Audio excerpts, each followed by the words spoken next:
Et Pierrick Legrand m'a rejoint pour la revue de presse. Bonjour Pierrick. Bonjour Mariam. Alors on l'a dit ce matin, tous les journaux consacrent leur une et beaucoup de leur page à la mort de Clément Méric, cet étudiant de Sciences Po en première année qui est décédé hier des suites d'une bagarre avec des skinheads. Oui, alors il y a d'abord les journaux qui font un lien direct avec le climat politique de ces dernières semaines.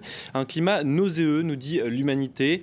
Pour le journal d'extrême gauche, les racines de ce mal sont à chercher du côté du 21 avril 2002, lorsque Jean-Marie Le Pen était arrivé au second tour de l'élection présidentielle. Pour le quotidien, la faute revient aussi à une droite décomplexée qui a ouvert les vannes à l'expression publique de réactionnaires de la pire espèce. Alors le journal Libération fait même un lien direct avec les manifestations contre le mariage gay de ces derniers mois. Le quotidien parle d'un bruit de fond qui a accompagné les manifs pour tous, appelant à entrer en résistance comme si la France était-elle en dictature. Car au fil des cortèges, comment le nier, se demande Libé, l'extrême droite a bien retrouvé la rue et grâce à elle, un espace d'expression, parfois d'implicite légitimation et à coup sûr une soif d'action.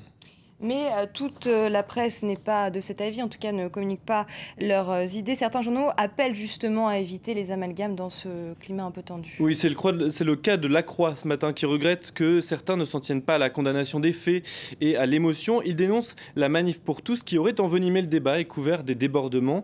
Mais l'amalgame et la récupération politique ne rendront pas justice à Clément, nous dit La Croix.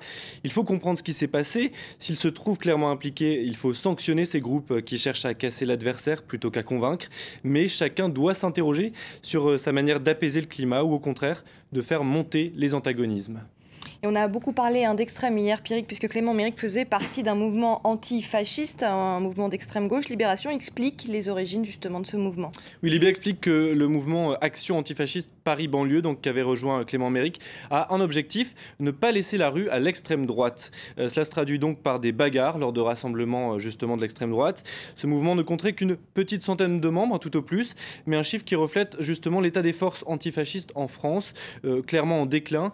Dans les années 90, pourtant, il y avait 3 grands mouvements très structurés au niveau national, mais avec la dédiabolisation du FN ces dernières années, eh bien, le mouvement antifasciste s'est délité. Il ne serait plus que 5 à 6 000 militants en France, essentiellement des lycéens ou des étudiants comme Clément. Donc.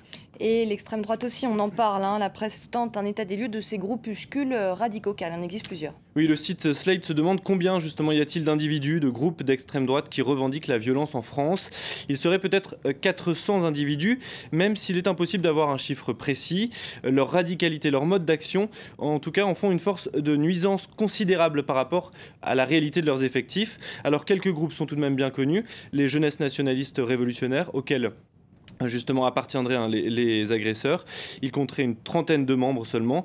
Il y a aussi le groupe Union Défense. Tous ces mouvements sont donc suivis de très près par les autorités. Une cellule de la direction centrale du renseignement est même spécialement dédiée à la surveillance de ces groupes. Et ce qui a retenu l'attention des médias, c'est que cette bagarre de mercredi tout près de la gare Saint-Lazare dans le 9e arrondissement, elle s'est déclenchée à la sortie d'une vente privée, une vente de vêtements d'une marque en particulier dont on parle beaucoup et qui attire les deux extrêmes. Oui, et dont l'image est clairement connotée. Voici d'abord le logo de cette marque. C'est en une du Huffington Post ce matin. Et la marque, c'est donc Fred Perry, une marque anglaise, au départ créée par un champion de tennis. Mais les skinheads, nés donc en réaction au mouvement hippie dans les années 70, se sont appropriés cette marque et son logo. Les polos Fred Perry sont devenus au fil du temps un marqueur vestimentaire pour certains groupes d'extrême droite, une image dont la marque a, elle, essayé de se défaire. Alors depuis les années 2000, eh bien Fred Perry a multiplié les collaborations avec de grands couturiers, avec également de grands noms de la musique. Il y a eu Blur, Oasis, il y a eu également Amy Winehouse qui a décidé de porter certains vêtements Fred Perry. Mais comme le souligne Libération, eh bien, cette stratégie n'a pas totalement fonctionné. La marque reste pour l'instant un signe d'appartenance à des groupuscules donc aux idées d'ailleurs parfois diamétralement opposées, puisque parmi les skinheads il y a bien sûr beaucoup de fascistes, mais certains sont aussi apolitiques et d'autres sont aussi à l'extrême gauche. Merci beaucoup Pierrick pour cette revue de presse. C'est la fin de cette première demi-heure d'information. Restez avec nous. Dans une poignée de minutes, c'est un nouveau journal et le focus qui est consacré ce matin à Israël, dont le taux de pauvreté est le plus élevé des pays de l'OCDE.